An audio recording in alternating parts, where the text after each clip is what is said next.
I love playing games. It's a pastime I never seem to get tired of. After all, from driving games, horror games and adventure games, video games are awesome. This is especially true when you play on the hardware designed for the games you intend to play. In this case, playing PlayStation 1 games on the PlayStation 1, or in my case the PlayStation 2, is one of the most satisfying sights ever. Of course, it's 2020, and as you probably know, emulation is out there on many different platforms, including Android-powered phones, the PlayStation Portable, and of course, the PC. Emulation is an interesting topic for many reasons, but in this video, I shall be comparing how ePSXe changes the way PlayStation 1 games look and run compared to using real hardware. Is it better, or just a different way to play the games you know and love? To find out, I played several games on both real hardware and on the ePSXe emulator on the PC to see what the differences are. On the real hardware side, I'm using a HDMI upscaler with component cables set at line doubling to capture the footage to an Elgato HD60 S Plus at full recording quality, and on the ePSXe side, I'm using the Open GL2 GPU Core 2 at the best possible settings at 1080p. Oh, and I'm using my real physical PlayStation 1 discs as well. Now, let's get this show on the road.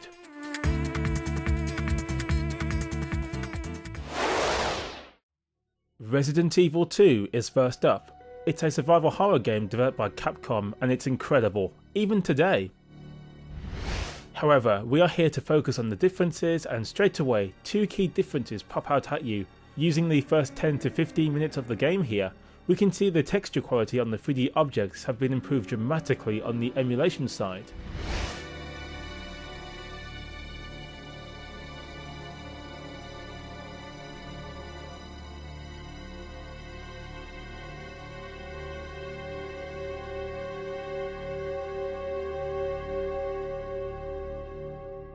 I can see more detail on the emulation, as more details are far more visible more of the time. Also, the dithering that most PlayStation 1 games have is nowhere to be seen. Dithering, if you didn't know, are these little dots that are all over the screen here. A video in the link below explains it in greater detail, but regardless, it's a look you will have to live with on real hardware. I personally like the look, but the clean non-dithered look of emulation is amazing to behold. The 2D backdrops, however, look more blurry and much worse on the emulation side, whereas they look much sharper on real hardware and blend in much better with the 3D models to create a more consistent look overall.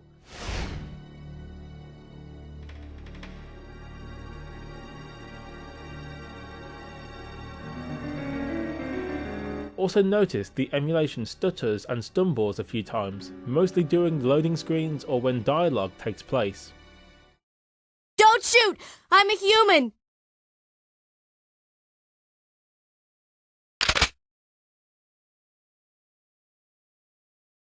Ooh, sorry about that, babe. I thought you were one of them. Mind you, my CD drive in my PC sucks, so an ISO file or a better CD drive would clear these issues up. Still, it's interesting to see how ePSXe handles games like this, but of course the settings can be changed, so your results may vary.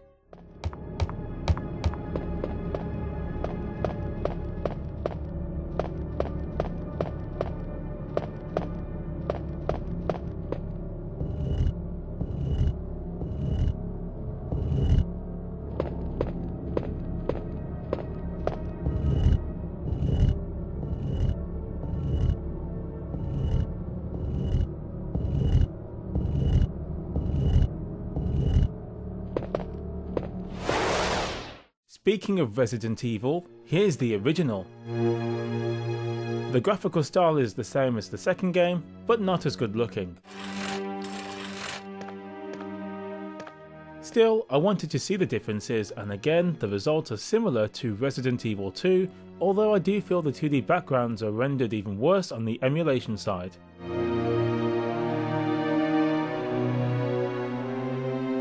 Some parts are blurry, while others are detailed, and the rendering is more glitched here. It's very distracting and certainly hurts the overall look of the game. I still do love the improved 3D look of the game on the emulation side, and the amount of fine detail that is revealed is pretty stellar, and I do like seeing hidden details that you can miss on real hardware. As for the full motion videos, the emulation looks slightly better, but can you tell the difference?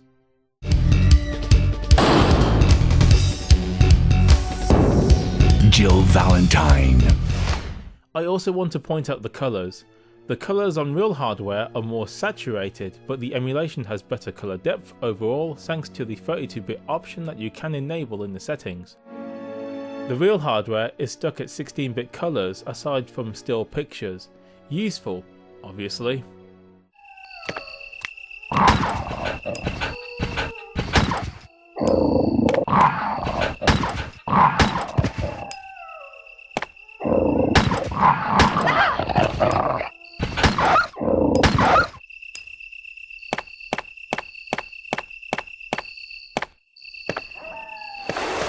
Now we have Dead or Alive. Dead or Alive is an interesting game because it does not render in progressive scan.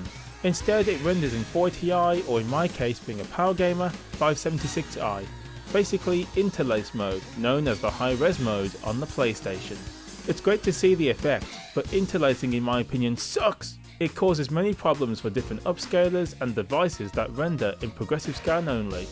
Case in point, on my PS2 using the upscaler, the game is flickering as I play. This is the effect of the line doubling mode on the device, which has to de-interlace the video on the fly. The upside is there's a little lag added. The downside? The picture has this flicker effect whenever I play games with interlacing only. Also, to see the effect in action, you must have the video set to 60 frames per second, otherwise you will not get the correct picture using 30 frames per second. I will say, despite the flaws, it's still neat to play Dead or Alive on the PlayStation 1 and it looks good. But the ePSXe emulation is far better. The ghosting and combing artifacts of real hardware is not there, the interlace flicker is absent, and the texture detail is incredible. If you think this looks good, well, hot damn, I can't deny this is a really nice way to play the game, especially with all the improvements on show.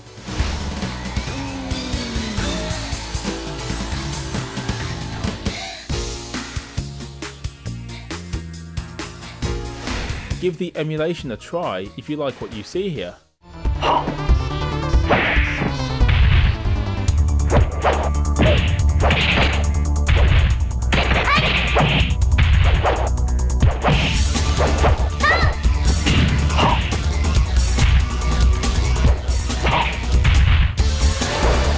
Next up we have Demolition Racer. It's a spin-off game to the Destruction Derby games of the 1990s. I really enjoy this game and I have fond memories playing it. Playing the game on both real hardware and emulation revealed some interesting differences between the two. Some effects are missing on the emulation, such as the flags when you finish, and the dirt effects don't work properly. The game will also glitch out occasionally, although restarting the race in question will fix the problem. Otherwise, it's business as usual here. The game is fully 3D and this means the emulation looks smoother, more detailed and loads much quicker than real hardware. So I noticed the picture on the real hardware can be fuzzy in certain parts, which isn't the case in emulation. Still, running the game on real hardware is great, and I will say it does give me a nostalgic feeling that I simply can't get using emulation.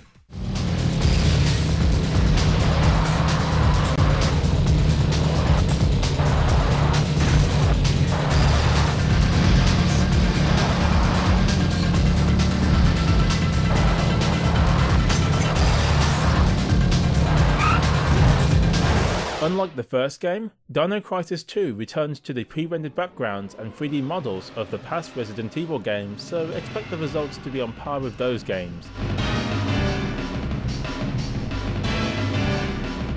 In other words, a more coherent look on real hardware and better background detail, whereas the emulation has much better 3D models and more snappy camera changes and load times.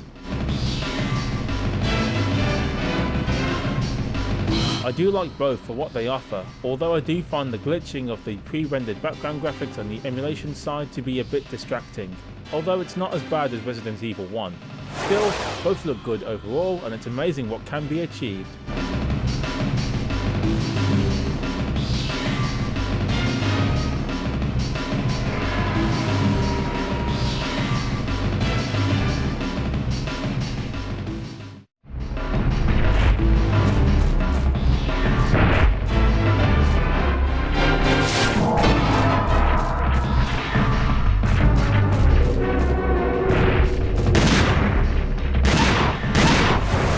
Guilty Gear is an awesome 2D fighting game, and it uses both 2D sprites and 2D backgrounds for its graphics. In other words, this should be an easy win for real hardware, right? Well, no. Actually, the two do look very good side by side.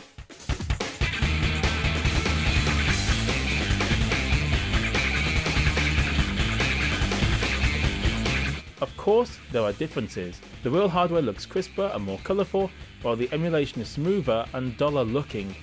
Both look very good, run smooth and play well.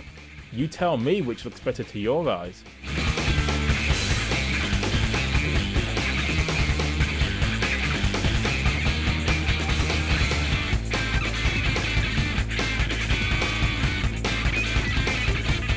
In my opinion, I really can't decide which one's better. But due to nostalgia, I'll always go with real hardware, but emulation looks fantastic too. This is definitely one of the better times where both emulation and real hardware can look fairly similar.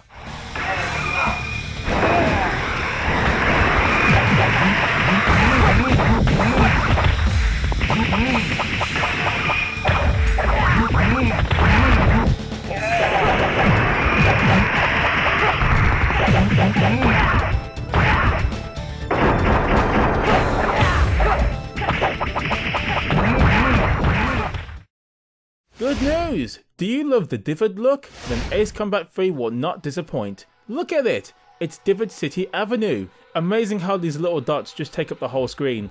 I mean, yes, the game is still very good looking, but this just makes the emulation look even sweeter.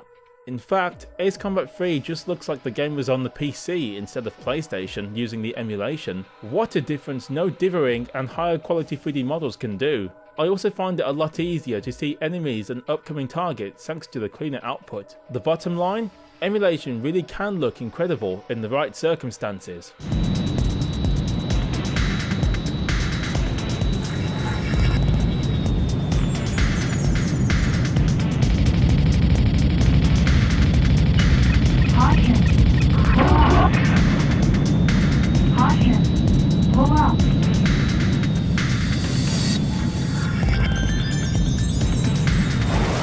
Now then, here's Buster Groove, a great dancing game that you should definitely play.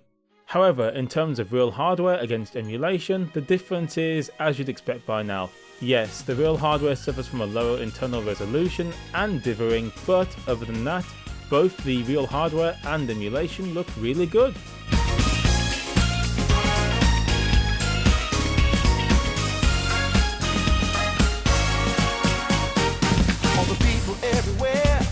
Everybody wants to hear my Playboy philosophy, 'cause I look like a star when I'm smoking my cigar. The colours pop more on real hardware, but the game does look incredible on emulation. The emulation of the game overall looks better, but playing this game on my real PS2 wowed me, as it looks a lot better than a lot of the PlayStation games that I currently own. Call me impressed.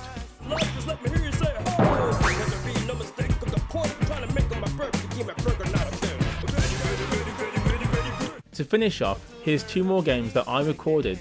See how they compare when run on either real hardware or emulation.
Overall, you guys can see that emulation can produce some really interesting results. Sometimes the games can be enhanced, and other times the games may suffer from graphical glitches and poor emulation overall.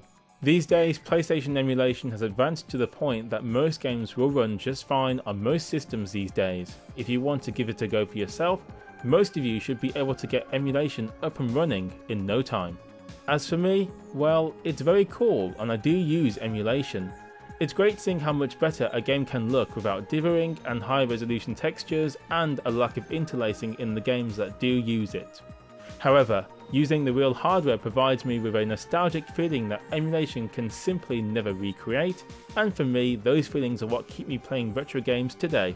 It just makes the experience all the more special for me, and that's why I will always prefer real hardware over emulation. Well folks, that concludes the video. I really hope you've enjoyed it. I loved comparing the emulation against real hardware. Let me know what you think of this topic, and until next time, I will see you in my next video.